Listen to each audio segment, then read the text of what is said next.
અધ્યાય 6 શ્લોક નંબર 21.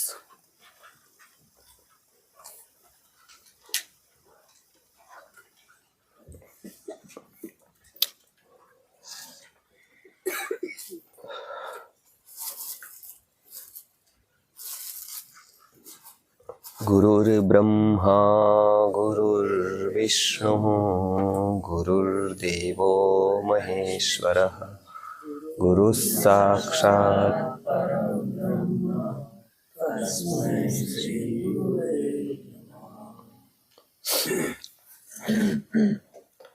સુખમ આત્યંતિકમ યત્તદ સુખમ આત્યંતિકમ યત્તદ બુદ્ધિગ્રાહ્યમ અતીન્દ્રિયમ બુદ્ધિગ્રાહ્યમ અતીન્દ્રિયમ વેત્તિ યત્ર ન ચૈવાયમ વેત્તિ યત્ર ન ચૈવાયમ સ્થિતશ્ચલતિ તત્વતઃ સ્થિતશ્ચલતિ તત્વતઃ. ગયા વખતે આપણે આ શ્લોકમાં જોયું હતું કે સુખમ આત્યંતિકમ યત્તદ બુદ્ધિગ્રાહ્યમ અતીન્દ્રિયમ. એક ઇન્દ્રિય સુખ છે કે જે દિવસનું સંકેત છે. એક અતીન્દ્રિય સુખ છે જે નિદ્રાનું છે. એ અતીન્દ્રિય છે પણ એ બુદ્ધિગ્રાહ્ય નથી.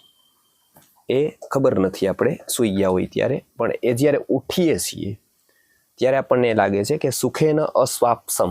વેદાંતમાં એવું કહેવાય છે કે સુખેન અસ્વાપ્સમ, હું સુખથી સૂતો હતો.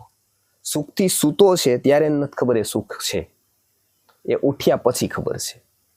કેમ? તો કે એ બુદ્ધિગ્રાહ્ય નથી, અતીન્દ્રિય છે, બુદ્ધિગ્રાહ્ય નથી. દિવસે કેટલી બધી ઇન્દ્રિયો દ્વારા આપણે સારું જોઈએ, સારું ખાઈએ, સારું પીએ, આ બધું જ ઇન્દ્રિય સુખ છે. અહીંયા જે જણાવવામાં આવ્યું છે કે આત્યંતિક સુખ કયું છે, તો એ અતીન્દ્રિય અને બુદ્ધિગ્રાહ્ય છે, જેને આપણે મોક્ષ, મુક્તિ, બ્રહ્માનંદ આ બધું કહીએ છીએ. એ આ છે. કેવું છે એ? તો કે બુદ્ધિગ્રાહ્ય અને અતીન્દ્રિય છે. બરાબર? હવે એને જાણવાથી, વેત્તિ એટલે કે એને સમજવાથી, એને અનુભવવાથી શું થાય છે? તો એનું પરિણામ કે છે વેત્તિ યત્ર, એટલે કે એને અનુભવવાથી શું ઘટના ઘટે છે.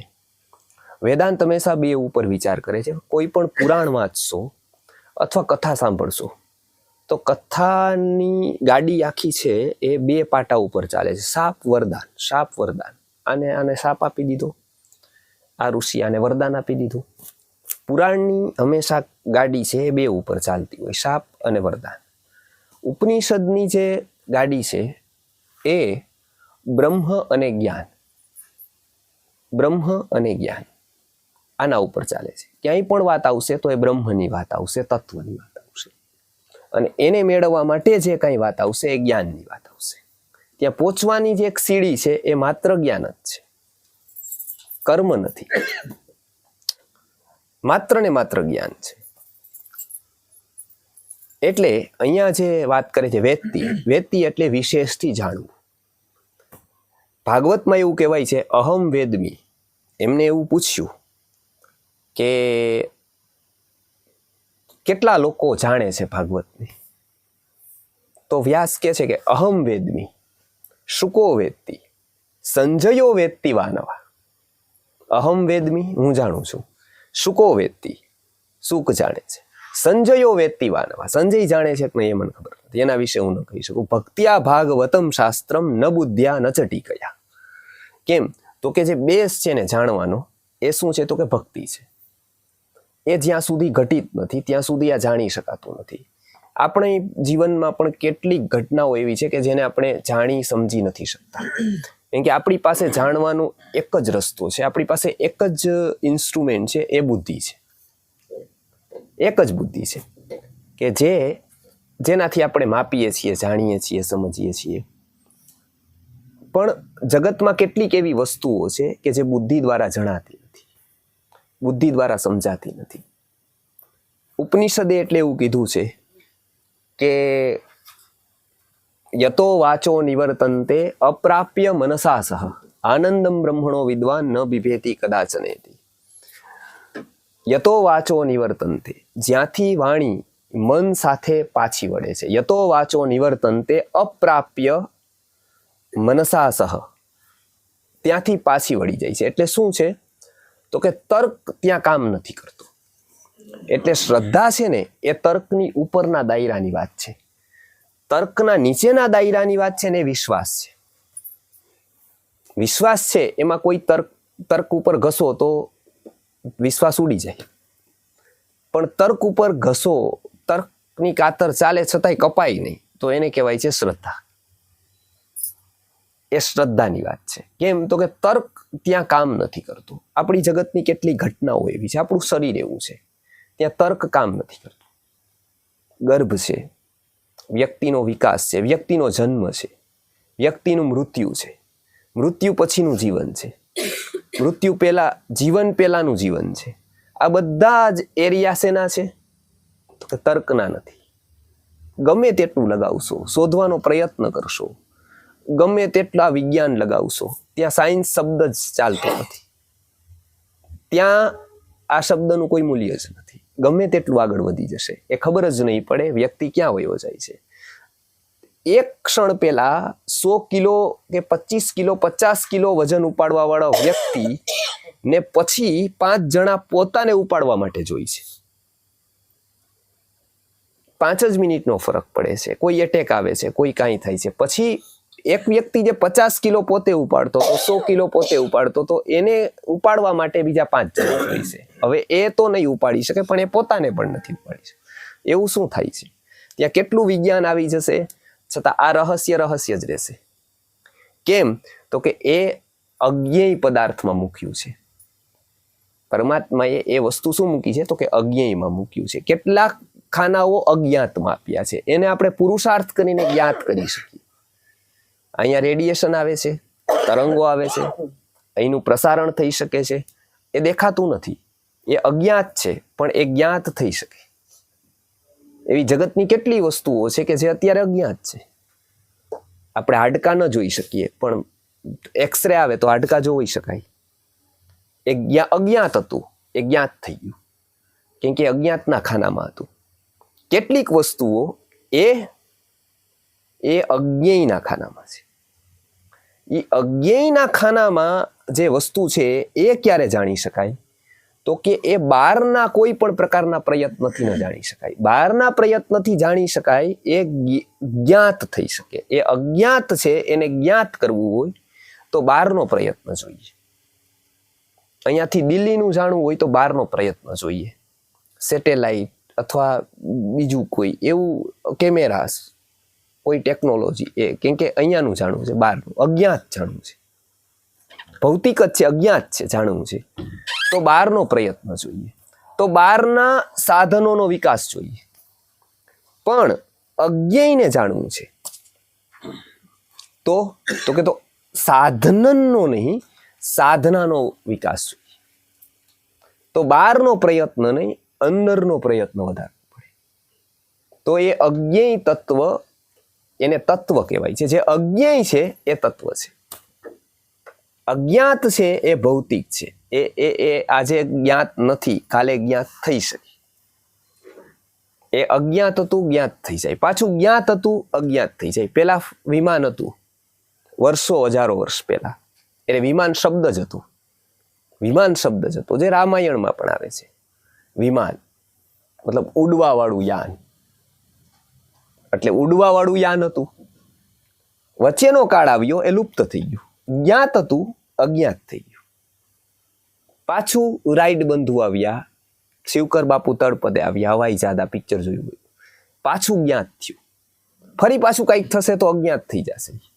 ફરી પાછી ટેકનોલોજી કોઈ લઈ આવશે તો વળી પાછું જ્ઞાત. એ આ ચાલતું રહેશે. પહેલા અજ્ઞાત, પછી જ્ઞાત, પછી પાછું અજ્ઞાત, પાછું જ્ઞાત, એ બધું ચાલતું રહેશે. એ બહારની વિશ્વ છે. પણ અંદરનું જે તત્વ છે, જેને તત્વ કહેવાય છે, એ અજ્ઞેય છે. એને સાર્વજનીન રૂપે જ્ઞાત ન કરી શકાય. અધ્યાત્મની યાત્રા વ્યક્તિને પોતાની જ રહે, એમાંથી કોઈ પણ હિસ્સો કોઈ કરાવી ન શકે. પોતાનો વિકાસ પોતાની પાસે જ રહે. એક બ્રહ્મને જાણી લે પછી એની લાણી ન થઈ શકે, પછી એ બીજાને અનુભૂતિ ન કરાવી શકે. કેમ કે એ અનુભૂતિ પોતાને ભૂખ છે ગમે તેટલી છે એ પાસ ન કરી શકે બીજાને, કે અડધી કરી દઉં તને, તો એવું ન થાય. પોતાનો કોઈ પણ ભાવ છે એ બીજામાં ટ્રાન્સફર ન થાય, વ્યક્ત થાય, ટ્રાન્સફર ન થાય. લાઈટ એક જ શોધે વ્યક્તિ, ફોન એક જ શોધે, પછી માત્ર વ્યક્તિને વાપરવા માટે 2000 જ જોઈએ. એ પછી એને લાઇટની ખબર ન હોય, કક્કો બારક્ષરી વિજ્ઞાનની ખબર ન હોય, છતાં એ ફોન ઉપર એ રહી જઈ ખબર ન હોય, કાંઈ જ ન હોય. છતાં એનું આખી જિંદગી ફોન વાપરે, કાંઈ જ ખબર નથી એને. અંદર કેમ ચાલે, કેવી રીતે રેસ જાય, કેવી રીતે સેટેલાઇટ કનેક્ટ કરે, કાંઈ જ ખબર નથી. એ વાપરે કેમ કે એકે શોધી દીધું, સાર્વજનીન થઈ ગયું. એકે ટીવી શોધી દીધું, સાર્વજનીન થઈ ગયું. વિજ્ઞાનની બધી જ શોધો બહારની છે, અજ્ઞાત ઉપરની છે, એટલે સાર્વજનીન થાય. અધ્યાત્મની યાત્રા સાર્વજનીન ન થઈ. શંકરાચાર્યના પિતા તત્વજ્ઞાની ન થઈ શકે, તુકારામની પત્ની તત્વજ્ઞાની ન થઈ શકે. એ પોતે જ થાય. એનો સૌથી નજીકનો વ્યક્તિ પણ એમાં ભાગ ન લઈ શકે.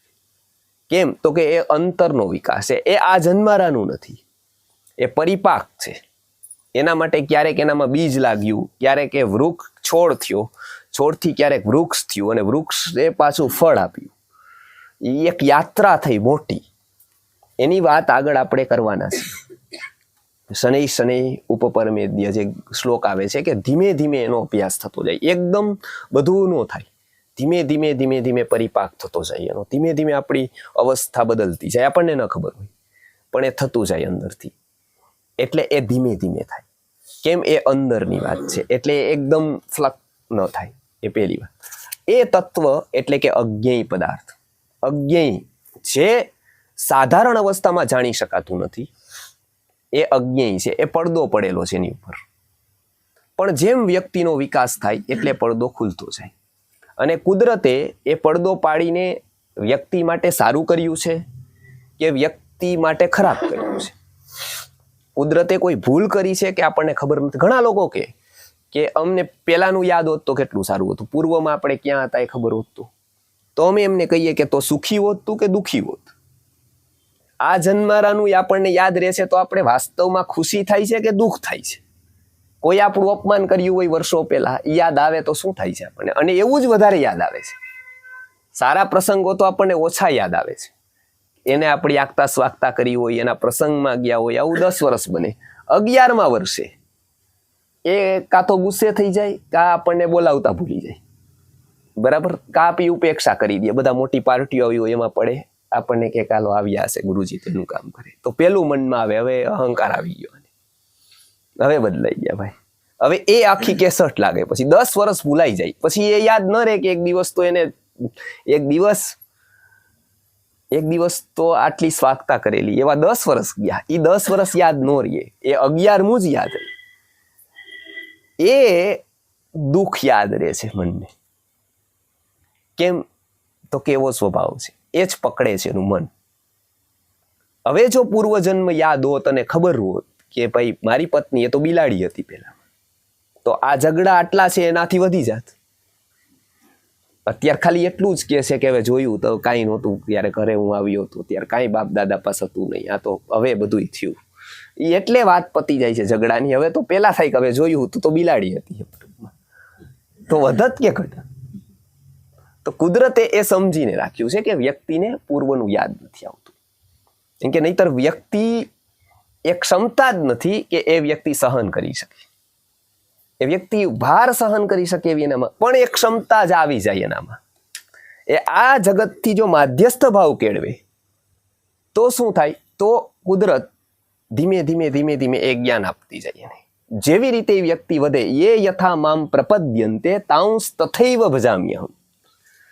જેવું એ વ્યક્તિ પોતાની રીતે વિકાસ કરવા માંડે એ રીતે પરમાત્માની જે વ્યવસ્થા છે એમાં એને કંઈ જ કરવું ન પડે, એ કરતી જાય. એટલે એના માટે પરમાત્માની 5 અવસ્થાઓ માનેલી છે. 13મા અધ્યાયમાં વાત આવે છે. ઉપદ્રષ્ટા, અનુમંતા, ભર્તા, ભોગતા અને મહેશ્વર.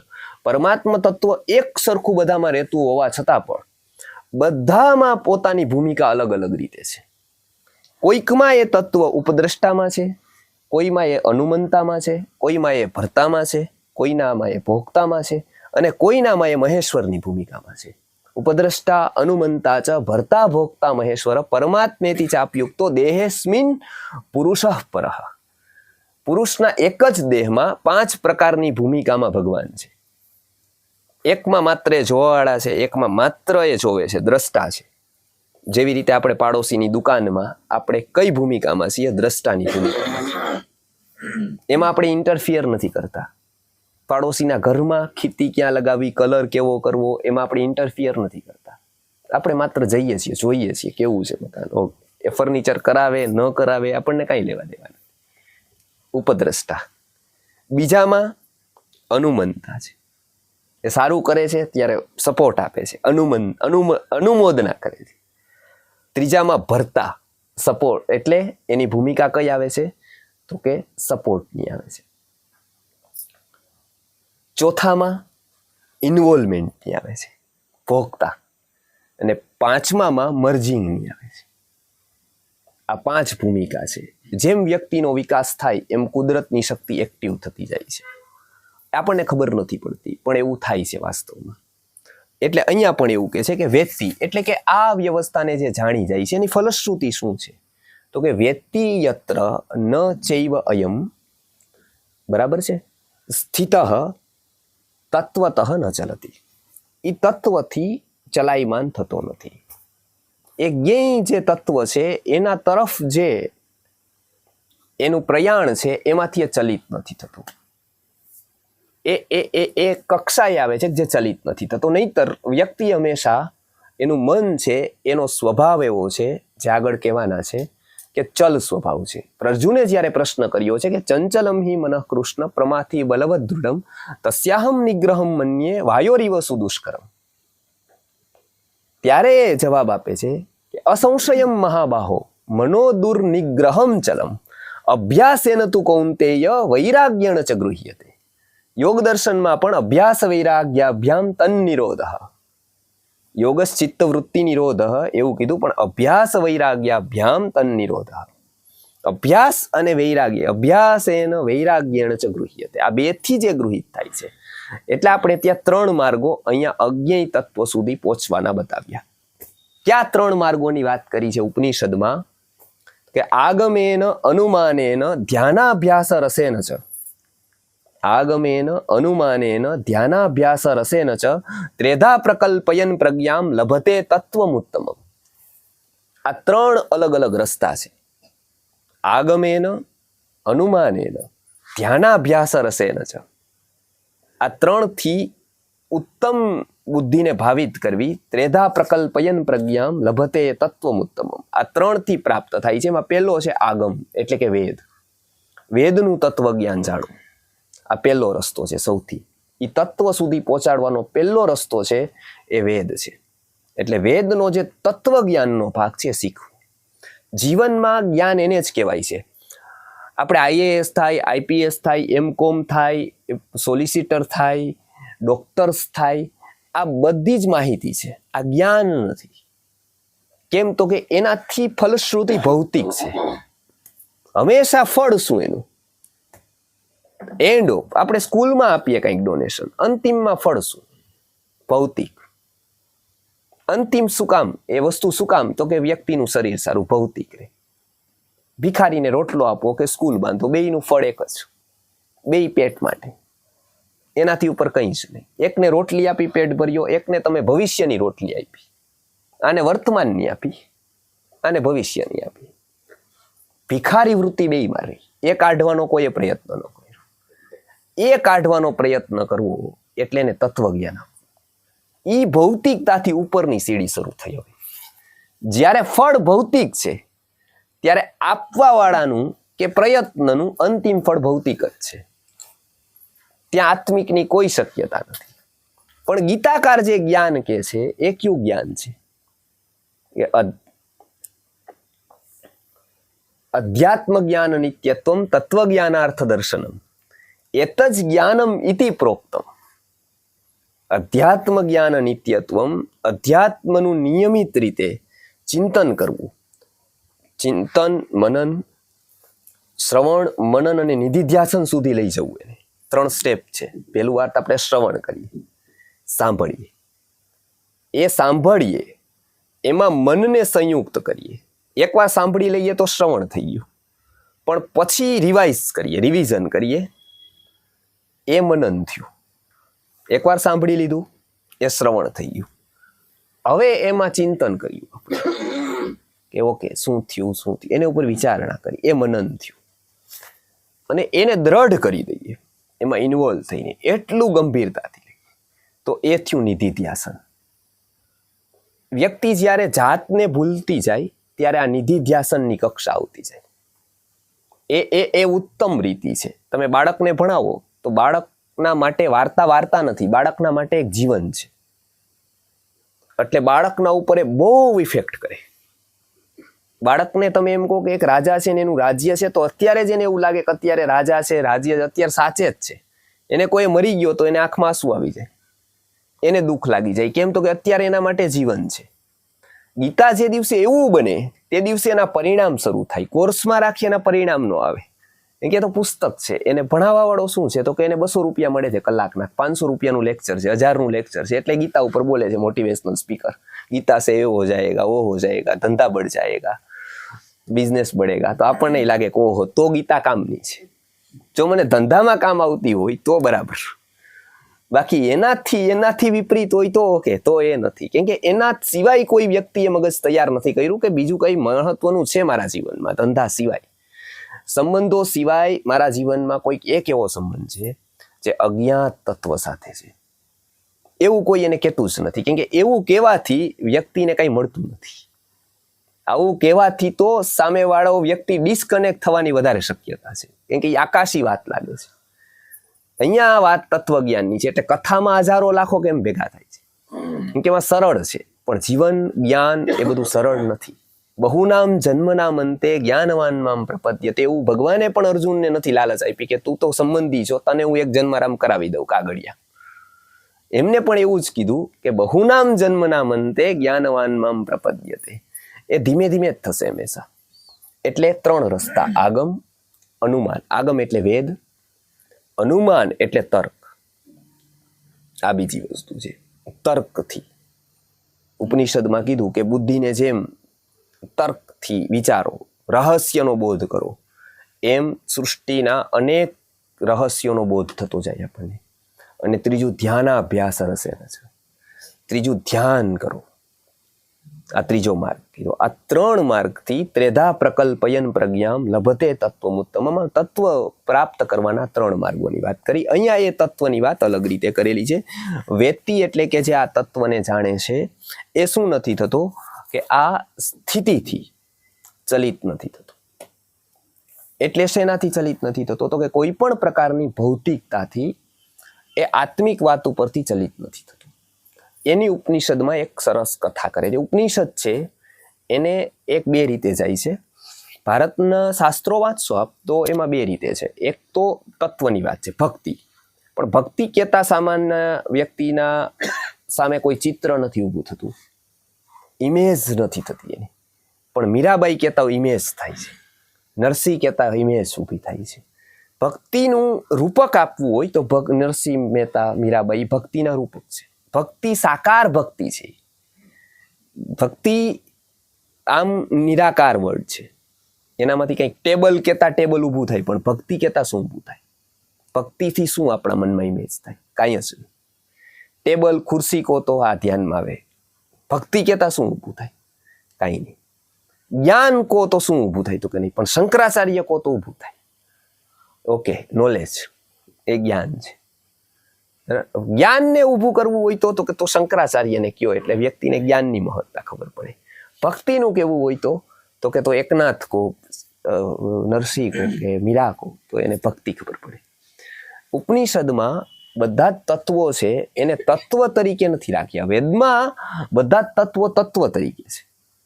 એને કીધું કે ભક્તિ, જ્ઞાન, પણ પછીનો કાળ એવો આવ્યો કે એને ભળતા અર્થો લઈ લીધા. એટલે શું થયું કે ઉપનિષદ આવ્યા. એને શું કર્યું કે એને રૂપક એક કથા કીધી, અને વ્યક્તિ બધું જ ભૂલી જઈ શકશે, કથા ક્યારેય નહીં ભૂલે. કેમ કે કથામાં છે ને એ પોતે ઇન્વોલ્વ થાય છે એમાં. અને આ વિશ્વ આખામાં જો કોઈ એક રાજ કરતું હોય, જો એક મનનો કબજો લેતું હોય, મોટામાં મોટા ભણેલાથી લઈને, કેમ કે ભણેલો અને અભણ એ બધું જાગૃત મનની વાત છે. સબકોન્શિયસમાં બે એક સરખા છે. જેમ જાગૃતિમાં એક વકીલ છે, એક ડોક્ટર છે, એક વેપારી છે ને એક મજૂર છે, પણ સુઈ ગયા પછી બધા સરખા છે. સુઈ ગયા પછી કોઈ એવું છે કે હું છું, હું પ્રત્યય છે કોઈને, કે ભાઈ હું તો એને હું ડોક્ટરને ઓછી આવે કે એને વધારે આવે કે પછી મજૂર હોય, તો એવું કાંઈ જ નથી. એ બધાને એક જ સરખું. ત્યારની સ્થિતિ બધાની એક જ સરખી છે. એ એક કેમ તો કે ત્યારની અવસ્થા એક છે, જાગૃતિની અવસ્થા બધાની જુદી જુદી છે. એવી જ રીતે અહીંયા પણ એવું છે.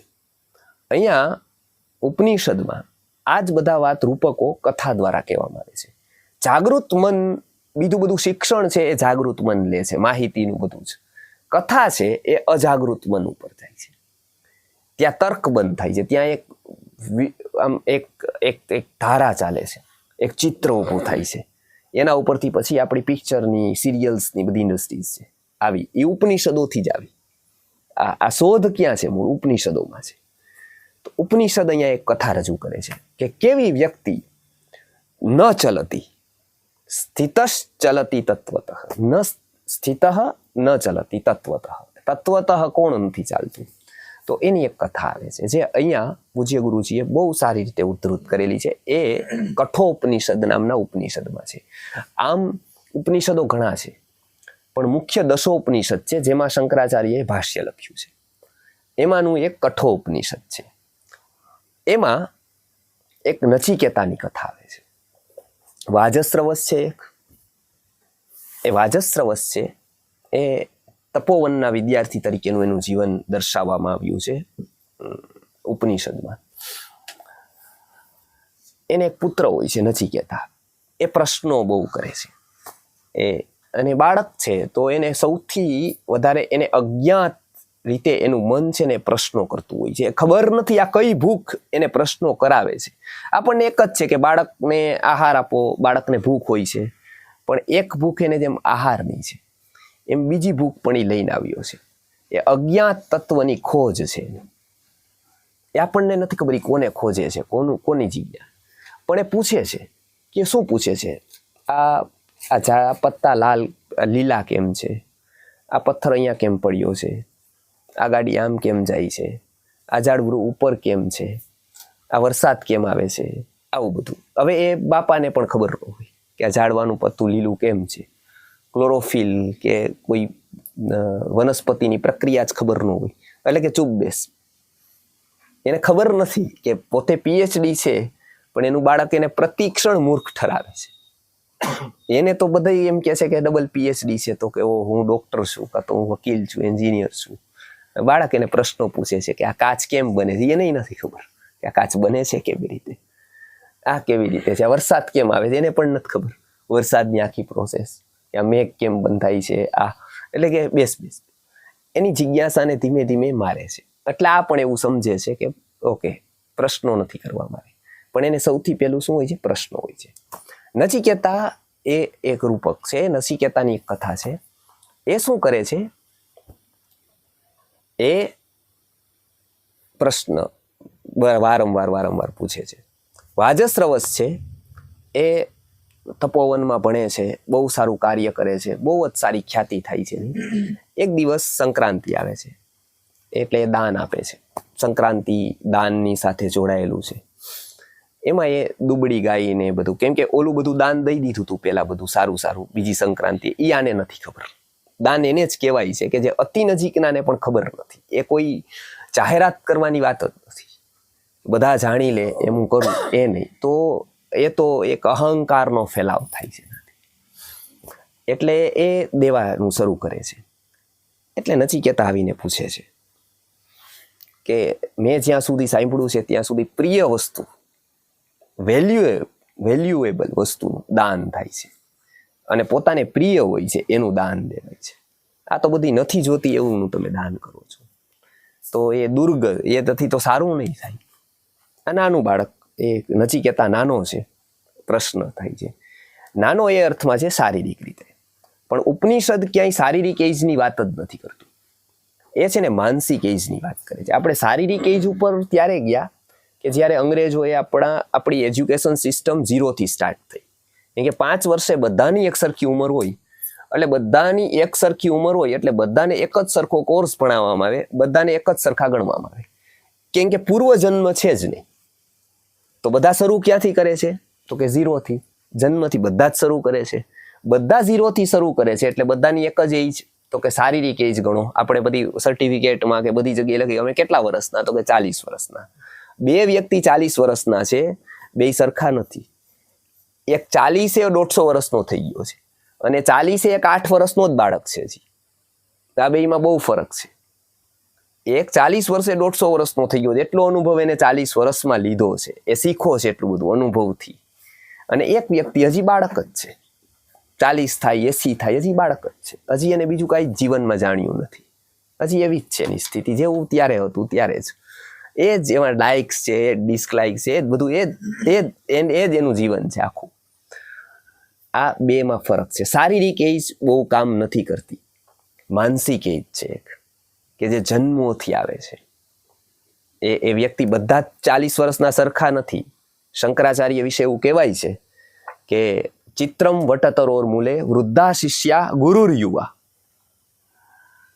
ગુરૌસ્તુ મૌનમ વ્યાખ્યાનમ શિષ્યાસ્તુ છિન્ન સંશયા. ચિત્રમ વટતરોર મૂલે, એક વટવૃક્ષની નીચે એક ચિત્ર જોયું, એક વિચિત્ર ચિત્ર જોવા મળ્યું. કે વિચિત્ર ચિત્ર કેવું હતું? તો કે વૃદ્ધા શિષ્યા, બહુ વૃદ્ધો હતા એ બધા શિષ્યો હતા, અને ગુરુર યુવા, યુવા હતો ગુરુ કે જે સમજાવતો તો કે જીવન શું છે. હવે જીવો તો ઓલો, એસી ઓલાએ પાસ કર્યા હતા, રમ્યો તો ઓલો, પણ આ રનની વાત કરતો હતો. રન કેમ થાય? રમ્યો ઓલો, પણ એને કીધું જીવન શું છે. એ સામે બેઠા છે, 80 વર્ષ જીવી ગયા છે, અને આ 18 વર્ષની વ્યક્તિ એને વાત કરે છે જીવન શું છે. એમ કે 8 વર્ષે ચતુર્વેદી, દ્વાદશે સર્વશાસ્ત્રવિદ, ષોડશે કૃતવાન ભાષ્ય, દ્વાત્રિંશે મુનિરભ્યાગત. આ જીવનનો પડાવ હતો એનો. 8 વર્ષે ચતુર્વેદી, 8 વર્ષ આવતા 4 વેદ, દ્વાદશે સર્વશાસ્ત્રવિદ, 12 વર્ષ આવતા સર્વશાસ્ત્રવિદ, ષોડશે કૃતવાન ભાષ્ય, 16મા વર્ષે ભાષ્ય બ્રહ્મસૂત્ર ઉપર, દ્વાત્રિંશે મુનિરભ્યાગત, 32 તો પૂરું. વ્યક્તિનું તો 32 શરૂ પણ નથી થતું. તો કેમ? તો કે એની માનસિક એજ છે. એ બધું ક્યાંથી છે? તો કે પૂર્વજન્મ થી આવે છે બધું જ. એને ક્યાંક એવી મહેનત કરી દીધી છે, ક્યારેક એના મને ક્યારેક શરૂઆત કરી દીધી છે, એ ક્યારેક એ તત્વને મારે પામવું છે, એ તત્વને મારે જાણવું છે. એમના માટે કોઈ પણ પ્રયત્ન કરવો પડે. બુભુક્ષિતો વા અબુભુક્ષિતો વા, યોગીરવા મુંડીરવા જટીરવા, કોઈ પણ પરિસ્થિતિ આવે, કોઈ પણ પ્રકારનું દુઃખ આવે, પણ આમાંથી અટવું નથી. પેલા આવું વિદ્યાનું વ્રત આપવામાં આવતું હતું. એ કોઈ પણ પ્રકારની વિપરીતતા આવે. અત્યારે હોસ્ટેલમાં તો એક નાનું અમથું દુઃખ આવે ને, એક દી જમવા ન મળે તો અડધી હોસ્ટેલ ખાલી થઈ જાય. એમ કે એને શીખવ્યું જ નથી કે વિપરીતતામાં કેમ રહેવું. કોઈ જીવનનું લક્ષ્ય જ નથી, એટલે જેવી વિપરીતતા આવી એવી ડિસ્કનેક્શન થાય. એમ કે એને શીખવ્યું જ નથી. ગમે તેવી વિપરીતતા આવે છતાં પણ આ માર્ગ ક્યારેય બદલાય જ નહીં. આખું જગત એવું કહે ને કે પરમાત્મા નથી, તો ઉપનિષદ એવું કહે છે કે એમાં પણ એવું માગે કે કદાચ પરમાત્મા આવીને એવું કહે ને તો પરમાત્મા ખોટા પડે, પણ પરમાત્મા નથી એ વાક્ય સાચું ન પડે. આને કહેવાય શ્રદ્ધા. આ તત્વ દ્રઢ થાય ને પછી થાય. એટલે નચિકેતા છે, પ્રશ્ન પૂછે છે, એ એમ પૂછે છે, સહોવાચ એ પૂછે છે કે આ બધી ગાયો દાન દો છો તમે, તો પ્રિય વ્યક્તિનું દાન દો તો તમને ઉત્તમ ગતિ મળે. ઉત્તમ વ્યક્તિનું દાન દો તો એમાં તમને સૌથી વધારે મને એવું ખબર છે કે હું પ્રિય છું. તો તમે આ બધું તો દો છો, પણ મને કોને દેશો? એટલે એ બધાની વચ્ચે પૂછે છે. એટલે પેલાનો કાળ એટલે બધાનું અંતે બધા યમ પાસે જાય એવું કહેવાય. એટલે એ કહે છે યમાયતિ, એ કે આમ તો બધાને એમને દેવા જ પડે છેલ્લે, એટલે કે યમાય. એટલે એ એવું કે જેમ અત્યારે ચાંદ ઉપર ધીમે ધીમે રહસ્ય શોધ્યું તો ચાંદ ઉપર પહોંચતા ગયા, એની ઉપરનું કેવી વસ્તુ છે કેવું અત્યારે જમીનોય વેચે જ લોકો ત્યાં, બરાબર. એટલે એ ચાંદ ઉપર જવાનું છે. એવી રીતે એક યમ પાસે એક રૂપક છે કે યમ પાસે એને કીધું કે જાય, એ નચિકેતા ત્યાં જાય છે. હવે કથાની વાસ્તવિક શરૂઆત થાય છે કે એનું તત્વ આ ઉંમરે કેટલું દ્રઢ છે. એટલે એ ત્યાં જાય છે, મળતા નથી, એવી ઉપનિષદ આખી કથા રજૂ કરે છે. એક ઉત્તમ વ્યક્તિત્વ કેવું હોય, એક વ્યક્તિમાં અયાચકતા ઘટિત થાય એટલે શું થાય એને, એટલે એક આભા છે એની નચિકેતાની. એના ઉપરથી એક ઉપનિષદે વૃત્તિનું નામ પાડ્યું છે, નાચિકેત વૃત્તિ છે. એ અસીધારા વ્રતની ફલશ્રુતિ છે. નહીતર વ્યક્તિનું આરાધન ક્યારેય બંધ નથી થતું, એ માનસિક આરાધન હોય છે. હંમેશા વ્યક્તિ માંગતો રહે છે, જન્મો જન્મો માંગણી ચાલે છે. કોઈનું કંઈક સારું જોયું નથી કે મન થયું નથી, આ મને આવી જાય. ક્યારેક એ વાત માનસિક માંગણી હોય છે, ક્યારેક એ ભૌતિક માંગણી હોય છે. આમ સામે રાખીને આ કંઈક માગી લે છે, એટલે આખું ગિફ્ટનું બજાર ચાલે છે. કેમ તો કે માંગણ બધાના મનમાં બેઠો છે. એ ભિખારી જ માંગણ નથી, ગિફ્ટ લાવવા વાળા, આપવા વાળા, એ બધાના મનમાં એક માંગણ છે. બધાને અતૃપ્તિ છે કંઈક, અને એને બધાને જોઈ છે બીજા પાસેથી. એ જ માંગણીનું મોટું સ્વરૂપ પછી બધે અલગ અલગ અલગ જગ્યાએ દેખાય છે, બધાને એ જ દેખાય છે. એ પૂરી થાય છે ને ત્યારે સાચી લાગણીની શરૂઆત થાય. જ્યારે માગણી પૂરી થાય છે ત્યાં સુધી તો માંગણી જ રહે છે. ત્યાં સુધી મંદિરમાં જાય, ઘંટ વગાડી, અમાસ ભરી, પૂનમ ભરી, બધી જ એક જ વસ્તુ ઉપર, આખું ચક્ર માગણી ઉપર ચાલે છે. પૂનમ શું કામ ભરવાની? તો કે હમણાં સેટ થઈ જાય, છોકરાની સગાઈ થઈ જાય, લગ્ન, એ સેટિંગ માટે બધું ચાલે. પછી એ અધિકારી સાથે હોય, ભગવાન સાથે હોય, કોઈ પણ સાથે, ત્યાં સુધી એ માંગણી છે, લાગણી નથી. પણ પરમાત્મા સાથેનો એક સંબંધ દ્રઢ થાય. ઉપનિષદ એ સમજાવે છે કે આ બધું જ પછી છે, બહુ જ નાની વસ્તુ છે. જો એ સ્થિતિ આવી ગઈ તો નચિકેતા શું કરે છે? ત્યાં જાય છે, યમ નથી મળતા એટલે બેસે છે ત્યાં. એ 3 દિવસ એવી રીતે એને મળવા માટે બેસે છે. એક દેવ વિશેષ છે, એની આભા છે એના માટેની. એ 3 દિવસ એમને રહે છે ત્યાં. એ દ્રઢતા છે એનામાં કે આ પૂરું કરીને જ જઈશ હવે. એ પછી આવે છે તે એને બધાની વાતચીત કરે છે પત્નીને કે આ બેઠો છે એક બાર યુવક, એક બાળક છે. એટલે એ એને કહે છે કે તું આટલો ભૂખ્યો તરસ્યો બેઠો છે મને મળવા માટે. આવી તીવ્રતા મને મળવાની કોઈને નથી જોઈ. મળવા મને ઘણા આવ્યા, આવી રીતે કોઈ ન આવ્યું. આવી રીતે કોઈ એને આવે છે તો એ બહુ મહત્વની વાત છે. આમ તો ગીતા ઉપર ઘણી વ્યાખ્યાઓ લખાયેલી છે, પણ મધુસૂદની લખાઈ ને એના ઉપરની એક કથા છે સરસ. એ ગીતા જાણવા માટે મધુસૂદન સરસ્વતી પાસે એક વ્યક્તિ આવે છે. એ એટલો ચાલીને આવે છે કે આ વ્યાખ્યા એક લખેલી છે કોઈ. હવે વાસ્તવમાં આ છે ને બર્નિંગ ડિઝાયર છે આ. એટલે એ ત્યાંથી એટલો બધો ચાલીને આવે છે કેમ કે એની પાસે કોઈ સગવડતા જ નથી, પણ એને લેવી છે, એને જોઈએ છે એ. એટલે એવું ત્યારે નોંધે છે સન્યાસીઓ કે એ વાસ્તવમાં છે ને ગીતા કોકને ખબર પડશે ને તો એ કોઈ આની 1000 પ્રતો છપાવી દેશે એને નહીં પડે, પણ આ વ્યક્તિને પડશે. કેમ કે એ વ્યક્તિને છે ને એના માટે જીવન બની ગયું છે. એના માટે ઓલ બીજું તો શું છે, મંગાવી છે તો આવશે. હવે 15 દી મોડી આવે તોય કાંઈ ચિંતા નથી, આવીને આમાં રાખવાની જ છે આપણે. પણ એવું ન થાય. પુસ્તકને હંમેશા રાખીએ તો એને વાંચવાનું. ગીતા છે તો એને અધ્યયન કરવાની, એને જીવન સાથે મર્જ કરવાની, તો એનું તત્વ ખબર પડશે. એટલે નચિકેતા છે ને ત્યાં જાય. એ પેલો કહે છે કે તું મારા કારણે તને દુઃખ થયું છે, તું વરદાન માંગ. ત્યારે આનો જવાબ શું છે? એ કહે છે કે હું માંગવા નહીં, હું મારી જાતને દેવા આવ્યો છું. આ તો આ લગભગ ભારતમાં વાક્ય પેલા હતું, માંગવું એ મરવા સમાન ગણાતું હતું. દેહીતિ વાક્યમ વચને સુનેષ્ટમ. નીતિશાસ્ત્રકાર કહે છે દેહીતિ વાક્યમ વચને સુનેષ્ટમ. દેહી ઇતિ વાક્યમ વચને સુનેષ્ટમ. એ વાક્ય વચનને શોભતું જ નથી. દેહી ઇતિ વાક્યમ. કોઈ દેહી એવું કહે છે કે દેહ, પછી નાસ્તિતિ વાક્યમ તતો કનિષ્ઠમ. પછી નાસ્તિક કેવું એ તો એનાથી ખરાબ. દેહીતિ વાક્યમ વચને સુનેષ્ટમ, નાસ્તિતિ વાક્યમ તતો કનિષ્ઠમ.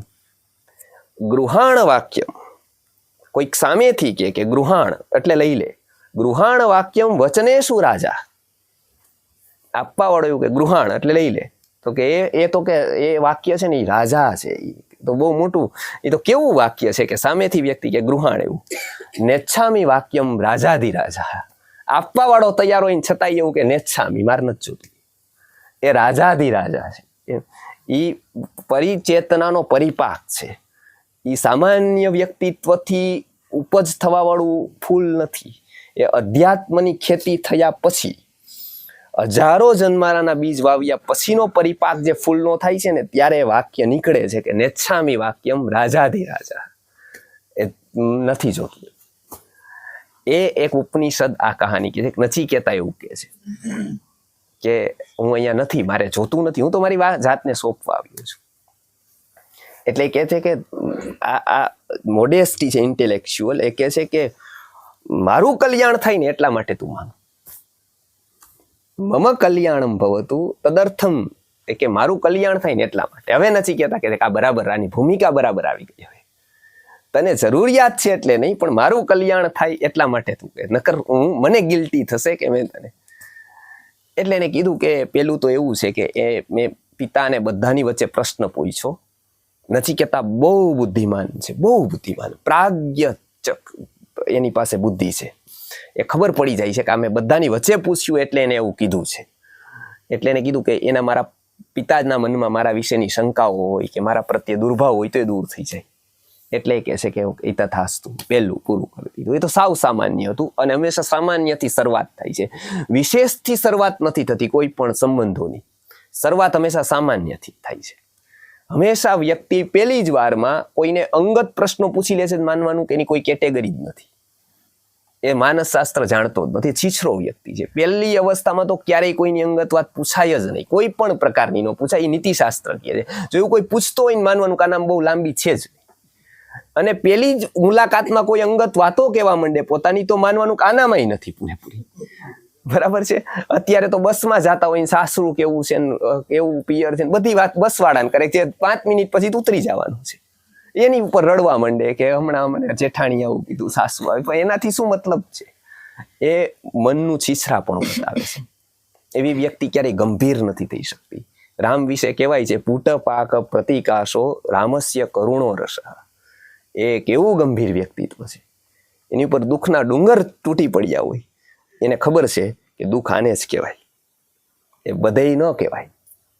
અને સુખનું આસમાન ઉપર હોય સુખના, છતાં પણ એને ખબર છે કે ઈશ્વર અહીંયા જ થાય, એનો રથ નો કઢાય આખો, એનું વિજય રથ નો નીકળે ટૂંકમાં. એ રાજકારણીઓ કાઢે વિજય રથ, કેમ કે એને બતાવવાનું, એને રથ નો કઢાય ત્યારે એ સુખ પણ એ પોતે પચાવી જાણે, દુઃખય પચે, કેમ કે એનું વ્યક્તિત્વ જ એટલું મોટું થઈ ગયું પચાવવા માટે. એટલે નચિકેતા અહીંયા કહે છે કે એને યમ જેવી વ્યક્તિ આપવા બેઠી છે, ત્યારે આવું માગે છે કે એક તો આ હવે વાતની શરૂઆત થાય છે. હવે ઉપનિષદમાં બીજી વિદ્યા એને કહે છે કે મને અગ્નિ વિદ્યા આવડે ને એવું વરદાન આપો. અગ્નિ વિદ્યા પ્રાપ્નોમી, અગ્નિ વિદ્યા આવડે એવું મને વરદાન આપો. અગ્નિમાં 2 વ્યક્તિ છે, એક સ્વાહા શક્તિ છે અને એક સ્વધા છે. બીજા માટે નિરંતર તપવું, એ વૃત્તિ આવવી, એ અગ્નિની સ્વાહા શક્તિ છે, અને બધું ધારણ કરી દેવું એની સ્વધા શક્તિ છે. આ 2 શક્તિ એટલે આવડે એટલે અગ્નિ વિદ્યા પ્રાપ્તિ થાય. ઉપનિષદ મતે અગ્નિ વિદ્યા પ્રાપ્તિ પછીનું આધ્યાત્મિક જીવન એનું શરૂ થાય. ત્યાં સુધીનું પરોપકારી જીવન રહે, ત્યાં સુધી ઇષ્ટાપૂર્ત કર્મો થાય, બધા જ બગીચા બનાવવા, વૃક્ષો વાવવા, આ બધી સેવાઓ કરવી, એ બધું જ અધ્યાત્મની પગથી તરીકે છે. એ બધું અધ્યાત્મથી ઉપર નથી. આવા લાખો કામ પછી એકાદો અધ્યાત્મ સુધી પહોંચે છે, જો એ અહંકારના નામે ન ખતવે તો. જો એ વૃક્ષો બહાર વાવતો જાય ને અંદર એક વૃક્ષ વાવી દે છે, એ ખબર નથી અહંકારનું છે. જો એવું થતું રહીએ તો કુદરત એને પાછું ત્યાં જ રાખી દે છે. ઓકે, આને ખ્યાતિ જોઈશી તો એ મળી જશે, ઓકે, અને અધ્યાત્મ જ જોતું, ઓકે, તો એ બરાબર છે, ત્યાં બાલ મંદિરમાં જ છે તો એને નાસ્તો જ અપાય, એને PhD થીસીસ ન અપાય, એના માટે સાયન્ટિસ્ટો ન કામ, એના માટે કાર્લ માર્ક્સને ન લવાય, ઇકોનોમિક્સને. એ પોતે બાલ મંદિરમાં જ છે તો આપણે શું કહીએ કે તો બેટા તું નાસ્તો જ લે. આવા લાખો જન્મારા સુધી આવું બધું કરે રાખે, ત્યાર પછીની જે પરિપાક થાય ને એ પછી અધ્યાત્મનો પરિપાક છે. ઈષ્ટાપૂર્તના કર્મો પછીની સ્થિતિ છે ને એ અધ્યાત્મની છે. અધ્યાત્મ એટલે નિવૃત્તિ નથી, પણ એ હજારોને પ્રવૃત્ત કરવા વાળો વિચાર છે.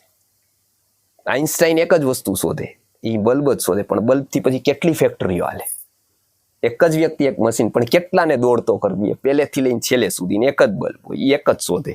એ કાંઈ એટલી જ, એ તો બધાને લાગે કે તો બેઠો છે એવો નવરો ત્યાં લેબમાં, પણ એક લેબમાં નવરો બેસે 15 વર્ષ, એક કોઈક વસ્તુ શોધી દે વિજ્ઞાની, એટલે આવી રાજકોટની ને અમદાવાદની ને જાપાનની, જર્મનીની, ઇટાલીની ફેક્ટરીઓ ધમધમ થઈ જાય, લાખો લોકો કામે લાગી જાય, એક જ વ્યક્તિ એક આપે. અધ્યાત્મનો એક વિચાર, એક તત્વનો બોધ, એટલે એક જ કામ કરે, એક જ તત્વનો બોધ એવી રીતે આપે, એવી રીતે પરિપાક અધ્યાત્મનો પીરસે, એનાથી હજારો લાખો લોકો કામ કરતા થઈ જાય, પણ એ પોતાના નામે ક્યારેય ન ખતવે. એ ખતવે એટલે અહંકારનું વૃક્ષ ઊભું થાય પાછું મોટું, મારા લીધે છે, મારા થકી જ મોલ એવું વાવને હું પદાવ્યું. મોલ જોયો આખે આખો શિયાળામાં લહેરાતો હતો ખેતરમાં, એટલે કુવાને એમ થયું કે મારા થકી જ મોલ. મોલ કોના થકી છે? તો કે મારા થકી જ મોલ એવું વાવને હું પદાવ્યું. એવું વાવને એવું થયું કે આ મારા થકી જ છે, એટલે જ એનામાં સુકાવાનું આવ્યું, એટલે જ એનું તળિયું આવી ગયું. એ માપી શકાય કે આનું 50 જ, પણ બોલ્યા વિના જ બોલ. ઓલા વાદળ વરસ્યા વાવમાં, વાદળ વરસી ગયા વાવમાં, વાવ ભરી દીધી. વાદળે ક્યારેય જાહેરાત ન કરી એમ જે કેટલા કુવા ભરી દીધા. કુવાની હંમેશા જાહેરાત થઈ કે આ કુવાએ આટલો મોલ આપ્યો, આ વાડીએ આટલું આપ્યું. વાદળે કેટલા કુવા ભરી દીધા, વાદળે નથી. એટલે વાદળનું ક્યાંય અસીમ આકાશની ઉપમા મળી. કેમ? તો કે ઈ અગાધતા એનામાં પ્રાપ્ત કરી દીધી, એને પોતાના નામે કાંઈ જ નથી, અને છતાંય એના વગર કાંઈ શક્ય જ નથી. નચિકેતા બીજી શક્તિ આવી માગે છે, હું કોઈ પણ સત્કર્મ કરું, એ 2 શક્તિ મારામાં આવે. એક તો સ્વાહા શક્તિ આવે, કે હું પ્રકાશ અને ઉષ્મા બીજાને આપી શકું. બીજું બધું જ વ્યક્તિ બીજાને આપી શકે. હજારો કરોડો લોકો રોકફેલરથી લઈને બધા દાનવીરો થશે, એ વ્યક્તિને કેટલું બધું આપશે, એ પ્રકાશ નહીં આપી શકે. જ્યાં સુધી વ્યક્તિને પ્રકાશ નહીં આપે ને, એને આપેલું બધું જ વ્યર્થ જવાના પૂરા ચાન્સીસ છે. એને બધું જ આપી દીધું, પ્રકાશ નો આપ્યો ને, ત્યાં સુધી એ આપવાનું બધું જ પેલાના પતનનું કારણ બની શકશે. એ ચાહે શિક્ષણથી આપ્યું, કોઈ પણથી આપ્યું, તમે આપ લેવા વાળાની યદી પાત્રતા નથી ને, આપવા વાળો ગમે એટલું આપે, પેલા વ્યક્તિને નુકસાન જ કરવાનું છે. બહુ તો હું સતયુગની વાત નથી કરતો, પણ કલયુગી વેદ કોઈ વાંચતું હોય છાપું, એને ગુરુજી કલયુગી વેદ કહેતા. કદાચ સતયુગના વેદ ન વાંચો એ રીતે, તમે અર્થ સમજાય એ રીતે, પણ કલયુગી વેદ વાંચો તમે, પણ એ રીતે વાંચો કે એનામાંથી તમે ઘણું બધું સારું લઈ શકો. રેમંડનું વાંચજો, કેટલી મોટી બ્રાન્ડ છે, એની વિશે વાંચજો. ક્યારેક ગુરુજી હંમેશા એનું કહેતા હતા, અને એવી તો કેટલી કંપનીઓના ઉદાહરણ લાવતા હતા. પોતે તો કોઈ કંપની સાથે સંબંધ જ નહોતો, પણ એ ક્યાંથી શોધતા હતા એવું, કેવા વૈજ્ઞાનિકો, કેવા આર્ટિસ્ટો, એ અગાધ જ્ઞાનનો પરિપાક થયો હતો. કેમ કે અધ્યાત્મ એક હાથમાં આવે એટલે લાખો તાળા ખોલવાની ચાવી હાથમાં આવે. એક જ એવી માસ્ટર કી છે કે એનાથી કોઈ પણ તાળું ખુલે, એક અધ્યાત્મ આવે. અધ્યાત્મ જીવનમાં ઘટિત થાય એટલે મનુષ્યનું યંત્ર શરૂ થાય, વર્ષોથી બંધ પડેલું. હવે એ શું ન કરી શકે, એના માટે આ બધી રમત થાય. એ કહેતા, એનું વાંચજો, એમને પોતાના પુત્રને બધું જ આપી દીધું, બધું જ આપી દીધું. કેટલી 1000 કરોડની કંપની આપી દીધી. એ છેલ્લે એને બુક લખી પછી, અને એ છોકરાએ શું કર્યું જોજો. એક નચિકેતા છે જે ઉપનિષદનું ઉદાહરણ છે. એ ઉપનિષદ કાલ છે કે નચિકેતા કહે છે કે મારે નથી જોતું કાંઈ. એ નચિકેતા છે કે જે બાપ પાસે લેવા તૈયાર નથી. અને એક વ્યક્તિ અહીંયા છે, શિક્ષણમાં ફરક છે બંનેમાં, બીજું કાંઈ જ ફરક નથી. બેયના હાથ એવા જ છે, પગ એવા જ છે, આંખો એવી જ છે, જમે એવું જ છે, બધું જ એક સરખું છે. અંદરની વૃત્તિમાં કેટલો બધો ફરક છે, વ્યક્તિમાં કેટલો. એને બધું જ લઈ લીધું એની પાસેથી. પછી એક એને ઘર રાખ્યું હતું, એ ઘર ઉપર પણ પોતે કબજો કરીને એમને બહાર કાઢ્યા. મોટું હાઉસ છે મુંબઈમાં, એમના ઉપરથી પણ એમને કબજો લીધો, કે 3 ભાઈઓને પણ કાઢ્યા, એમને પણ કાઢી દીધા. પછી એક કંઈક બેંક બેલેન્સ હતી, એ પણ એને લઈ લીધી. પછી એમને પોતે ઇન્ટરવ્યુ આપ્યું, બધા ભારતના માતા પિતાઓને સંદેશો આપ્યો એને, એમના માલિકે, કે બધું તમારા પુત્રને આપજો, પણ તમારા ગયા પછી. આવું એને કેમ કહેવું પડ્યું? ભારત દેશમાં આવું કેમ એને કહેવું પડ્યું? આવું કેવું એ બહુ મોટી નામોશી છે, સંસ્કૃતિની હાર છે. કેમ કહેવું પડ્યું? કેમ કે શિક્ષણ જેવી કોઈ વસ્તુ જ ન રાખી. ભૌતિક જ શિક્ષણ, એક જ વસ્તુ કે મારે શું, મને એટલું મળે, અને એને જ શિક્ષણ માનતા રહ્યા. ઉપનિષદો જેવું તત્વજ્ઞાન ભારતમાં આવ્યું, એનું આપણે મહત્વ જ ન સમજી શક્યા. એને આપણે એવું લાગ્યું જ નહીં કે આ જીવનમાં બહુ ઉપયોગી છે, આનાથી જ માનવીયનું નિર્માણ થશે. એટલે નચિકેતા બીજી શક્તિ માગે છે કે જો તમે પ્રસન્ન હોવ તો મારને અગ્નિવિદ્યા આવડે ને એવું વરદાન આપું, હું બીજાને ઉપયોગી થઈ શકું. આ સેન્સ છે ને બધામાં નથી હોતી. આ જો આવી હોય ને કોકનામાં, એ વેલ્યુએબલ વ્યક્તિ છે, બહુ મહત્વનો વ્યક્તિ છે. જો એનામાં સ્વાહા શક્તિ હોય તો, એને બીજાના કામ કરવાનું મન થતું હોય કોઈના પણ માટે, તો એ, અને સ્વધા એટલે ધારણ કરવાની શક્તિ હોય એનામાં. દુઃખ કેટલું પોતે ધારણ કરી શકે છે, જ્ઞાન કેટલું ધારણ કરી શકે છે, એક વાતને કેટલી ધારણ કરી શકે છે. આ સ્વધા શક્તિ આવે વ્યક્તિમાં. એ વ્યક્તિની અધ્યાત્મનો બેઝ બનાવી દે આ બે શક્તિ. એ ઈષ્ટાપૂર્તના કર્મો આનાથી થાય. આ બે શક્તિ હોય તો ઈષ્ટાપૂર્તના કર્મો થાય. આ જન્મારાનો આગળનો પાર્ટ છે. અને ત્રીજું એ માગે છે, આ એને કીધું કે તથાસ્તુ. હવે ત્રીજી વાત છે ને એ આને લગતી છે. ત્રીજી વાત કહે છે કે અગ્નિ વિદ્યા આવડે પછી મને અમૃત વિદ્યા આવડે ને એવું મને વરદાન આપો. હવે એ કહે છે કે એનું આખું ડિપાર્ટમેન્ટ મરણનું છે અને અમૃત વિદ્યા માગે છે. એટલે હવે એ રહેવા માટે મકાન નહીં, હવે દસ્તાવેજ માગે છે. એટલે એને કીધું કે ઓ, અમૃત વિદ્યા આવડે એટલે બહુ કઠિન છે, પચાવી જ ન શકે વ્યક્તિ. એટલે એને કીધું કે એ તું રેવા દે, અમૃત વિદ્યા નહીં, સ હોવા ચ નહીં. એને કહે છે કે નહીં તું બીજું માંગ કઈ, એ નહીં, તારી હજી ઉંમર નાની છે. હવે જો આ શારીરિક રીતે ઉંમરની કહે છે કે તારી ઉંમર હજી નાની છે, એટલે કે નહીં, જોઈએ અમૃત વિદ્યા.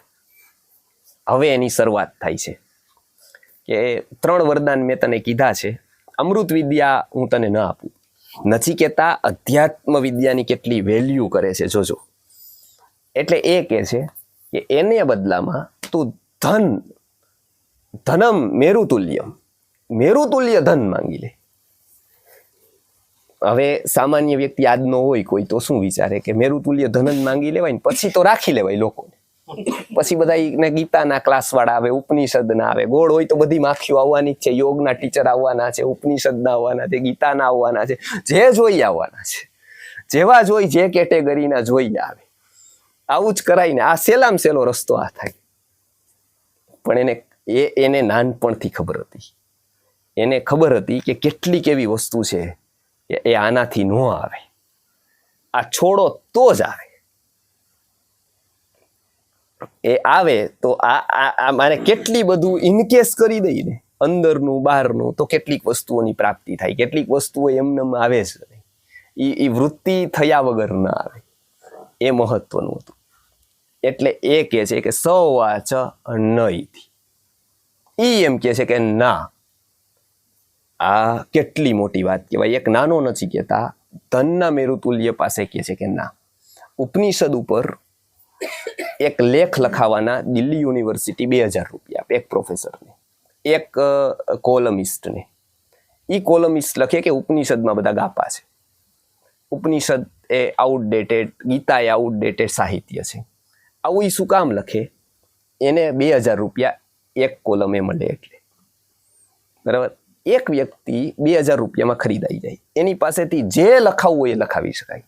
પીએચડી હોલ્ડર હોય, કોઈ પણ હોય, માત્ર એને નોટ આપવી પડે. નોટથી કાંઈ પણ થઈ શકે. અહીંયા નોટ આઉટ રહેવા વાળો ક્રિકેટર એટલું ટેમ્પરામેન્ટ હોય, યુવા પેઢી આખી ગાંડી હોય, એ ગમે તેટલા રને નોટ આઉટ રહેતો હોય, એને નોટે આઉટ કરી શકાય. નોટે આઉટ થઈ જાય પૂરું. એનામાં આ વિદ્યા ન હોય. એ ગમે તેટલો મોટો ફરતો હોય, ગમે તે હોય, આ વિદ્યા ઉપર આ ન હોય એટલે એની કોઈ દિવસ કરોડરજ્જુ મજબૂત હોય. નચિકેતા કહે છે કે નહીં, બરાબર નથી જોતું, ના પાડે છે. એટલે આને આશ્ચર્ય થાય છે કે હા નહીં ધનમ મેરુતુલ્યમ, તો કે નહીં. એ નથી જોતો. અમૃત વિદ્યા જોઈશે, બીજું નહીં. આ કેટલું કઠિન કહેવાય. એક શું સમજાવે છે એ કે અધ્યાત્મનું જીવનમાં કેટલું મૂલ્ય છે, કેટલું મૂલ્ય છે એનું કોઈ મૂલ્ય જ ન થાય. એ કે છે નહીં. એટલે એ કેવી જગ્યાએથી આપણને બચાવે છે, કેવી જગ્યાએ કનેક્ટ કરાવે એ બીજું. હવે એ કે છે કે અપ્સરાની વાત લાવે છે, સ્ત્રીઓની વાત લાવે છે. એ કે છે કે અપ્સરાઓ છે આ દેવ બીજી લાલચ આપે છે. એટલે એ પણ કે છે કે નહીં. હવે બહુ થાકી જાય છે એ, અલગ અલગ પ્રલોભનો એને આપે છે. આ કે નહીં કે નહીં, આ નહીં. છેલ્લે એ હારી જાય છે. એને લાગે છે કે આનામાં પરિપાક થયો છે, આ યોગ્ય છે, આ પાત્ર છે. એટલે તત્વની વિદ્યા જે કહેવાય છે કે જેને અમૃત વિદ્યા કહે છે ઉપનિષદ, એ અહીંયા તત્વથી વાત કરે છે ગીતાકાર. જે અમૃત વિદ્યાની વાત છે એ તત્વતઃ સ્થિત ન ચલતી, એ અહીંયા અમૃત વિદ્યાની વાત કરે છે. એ કહે છે કે અમૃત વિદ્યા આવડે એવું વરદાન આપો. એટલે નચિકેતા છે એ ત્યાંથી અમૃત વિદ્યા શીખીને આવે છે. એ અમૃત વિદ્યા એને આવડી, એને કારણ ઉપનિષદકારોએ જણાવ્યું એની નાચિકેત વૃત્તિ છે. એ નાચિકેત વૃત્તિ જીવનમાં જો ઘટિત થાય છે એટલે પ્રજ્ઞાનો બોધ થાય છે. આ વૃત્તિ આવે કે ન આવે આ જન્મારામાં, પણ પ્રત્યેક વ્યક્તિ આના માટે પ્રયત્ન કરવો જોઈએ. પ્રત્યેક વ્યક્તિએ જીવનમાં લાવવું જોઈએ કે મારા જીવનમાં હું ઉપનિષદ વાંચું, હું જીવનમાં અધ્યાત્મ માટે કંઈક મહેનત કરું. આ વિદ્યા હંમેશા માટે, વિદ્યાને માટેની ઝંખના એને રાખવી જોઈએ. એ જ્યાં સુધી રહેશે ત્યાં સુધી વ્યક્તિનું આગળનું ભવિષ્ય, આગળના જન્મારાઓ સારામાં સારા છે. જો એ નથી રહેતી તો વ્યક્તિનું પતન નિશ્ચિત છે. એ વાત એક કહી અને આ શ્લોક આપણે પૂરો કરીએ છીએ. એક દ્વીપની વાત છે. દ્વીપની વાત એવી છે કે એક જહાજ છે એ આવતું હતું પેસેન્જર ફરીને. 17મી સદીની વાત છે, બનેલી ઘટના છે. આપ જોઈ શકશો, બહુ વખત મીડિયામાં આવી ગઈ છે. લલ્લન ટોપે પણ આની કદાચ એની તારીખમાં વાત કરેલી છે. ઘણા બધા લોકો એ ફેમસ છે. એ દ્વીપથી લોકો આવતા હતા. ગુરુજી આ વાત કેટલી બધી વાર કરેલી છે. અકબરથી લઈને નચિકેતાથી લઈને એ દ્વીપથી બધાને ભરીને આવતા હતા. એ દ્વીપથી ટકરાય છે. એ ટકરાય છે એટલે કેટલાક લોકો ડૂબી જાય છે, કેટલાક લોકો એક દ્વીપ આવે છે ત્યાં સુધી તરતા પહોંચી જાય છે. હવે આજુબાજુ બધે સમુદ્ર છે. એમાં એક વ્યક્તિ આવીને એમાંથી 35 લોકો બચ્યા હતા, એમાંથી 13 કે 10, 12, 15 લોકોને લઈ જાય છે. પાછું કહેવાના બને એ જ્યાં લઈ જાય છે રાજ્યમાં, ત્યાંથી પછી પેલો આને આવવા નથી દેતો, આ લોકોને પાછા. એ લોકો એક જ કામ કરે છે, એમની પાસે બીજું કાંઈ જ નહોતું, પણ એક અગ્નિ જે બધા 15-35 લોકો હતા એ બધા વહાણો હતા, એ જતા હતા, એમાં અગ્નિ હતો અને અગ્નિ પેટાવેલો રાખ્યો હતો. એ પ્લાન કરે છે કે આને આપણે બુઝવા નથી દેવું. જ્યારે ઓલો 20-15 વર્ષે આવે છે પાછો દ્વીપ ઉપર, ત્યારે એમાંથી 8 લોકો જીવતા હોય છે. એ આશ્ચર્ય એ નથી કે બીજા લોકો કેમ મરી ગયા, એને આશ્ચર્ય છે 8 લોકો 15 વર્ષથી જીવે છે કેમ, અહીંયા કોઈ જ નથી. તો એ 8 લોકો કેમ જીવા, તો એનું એ જ્યારે કારણ શોધે છે તો આશ્ચર્ય થાય છે. એને બીજું કાંઈ જ ન કર્યું, અગ્નિને જલતો રાખ્યો.